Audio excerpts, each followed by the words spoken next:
Alors les enjeux pour la RATP sont au nombre de 4. Il y a d'abord évidemment un enjeu industriel puisque par cette opération on renouvelle complètement un site industriel qui était voilà, dans le 15e depuis plus d'un siècle et donc c'est pour nous l'occasion de complètement moderniser cet atelier dans lequel on fait la maintenance des trains de la ligne 12 et des équipements et donc de le mettre à niveau et voilà, premier enjeu industriel. Deuxième enjeu urbain, puisque voilà, on est sur une parcelle de 2 hectares dans Paris, donc il y a l'enjeu de recréer des continuités, de travailler à l'échelle du projet urbain.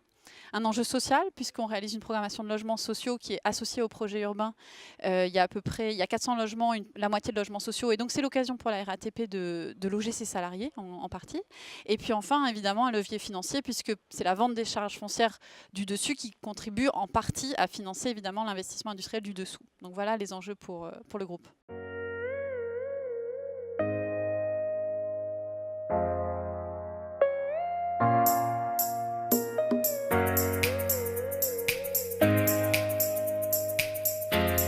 Les premiers enjeux, c'est de retisser la ville, de redonner une dimension urbaine à une parcelle qui est très grande. 2222 000 mètres carrés à Paris, c'est très grand. Donc c'est retrouver une échelle urbaine par la création d'une rue, par la création d'un espace public à peu près au centre de la parcelle et une grande traversée piétonne de cet îlot qui est quand même très, très grand et difficilement parcourable pour l'instant. La deuxième solution, ça a été de trouver une expression pour ces activités industrielles qui sont quand même un spectacle pour la ville. C'est très rare de trouver des activités industrielles nouvellement constituées, rénovées dans les centres-villes, dans la ville dense. Donc il a fallu installer au chausse-pied dans une parcelle très complexe cette activité industrielle pour lui permettre de continuer d'exploiter, mais aussi d'envisager son développement futur. Ensuite, il a fallu concilier les activités domestiques, les logements. Ces logements sont adressés sur la rue et ils sont désolidarisés acoustiquement de l'équipement industriel. Le troisième enjeu est purement technique. Il a fallu maîtriser une densité qui était nécessaire. La ville de Paris est dense et la mixité et la densité sont des éléments du développement durable. Donc il a fallu verdir cette parcelle et en même temps, je dirais qu'il a fallu donner des méthodes pour construire ce projet très dense sur un site qui reste en exploitation. On va construire au-dessus des trains qui circulent. Et il a fallu le faire aussi dans le respect du voisinage, parce que un chantier comme ça est toujours très traumatisant, et des activités industrielles qui se développent, ça fait toujours... Il faut rassurer les habitants sur la nature de ces activités, la nature de leur évolution. Voilà les grands sujets que nous avons eu à traiter.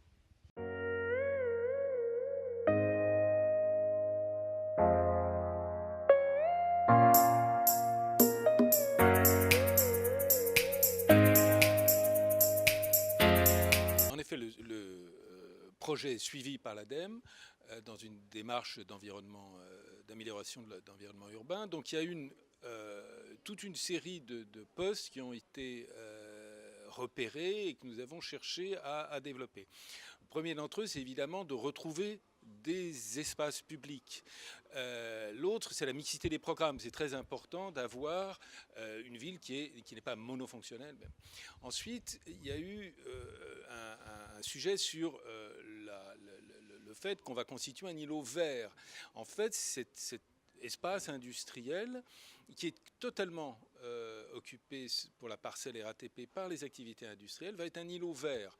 C'est-à-dire on a calculé des dalles et on les a conçues pour accueillir de la végétation qui va durer, avec la possibilité d'une exploitation future par de l'agriculture urbaine. Donc il y a des projets qui peuvent se développer autour de ça.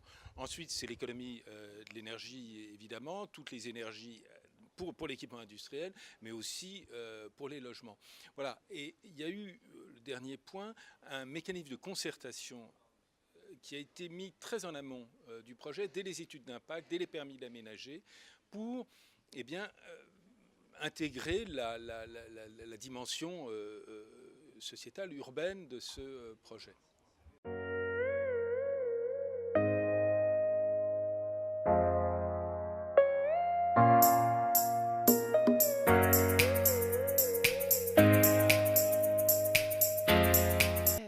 l'a dit Dominique, c'est un enjeu extrêmement fort et qu'on a pris très très en amont du projet. Alors bien sûr, on est sur une opération d'aménagement, donc on a les procédures, les études d'impact, la concertation, tout ça s'impose à nous, mais on a souhaité aller bien au-delà de cette démarche en associant le conseil de quartier, en associant les associations, en associant la municipalité. Donc voilà, on a vraiment un cycle très très régulier d'associations, de travail avec ces associations, et on a essayé de mettre le curseur assez loin, et notamment quand il s'agit de choisir les architectes des opérations. On a fait des expositions, on a interrogé les habitants avant le choix de l'architecte pour que ça nourrisse le choix lors du jury.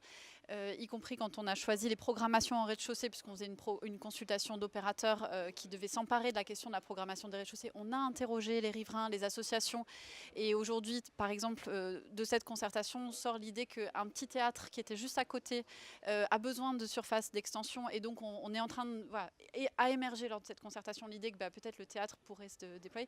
Voilà, donc l'idée c'était vraiment à chaque étape, et ça se poursuit aujourd'hui puisqu'on est dans la phase de chantier, donc on commence vraiment le dur entre guillemets, et donc très très régulièrement on a toutes nos parties prenantes autour de la table parce qu'on pense que c'est une des conditions de succès d'une opération comme celle-là.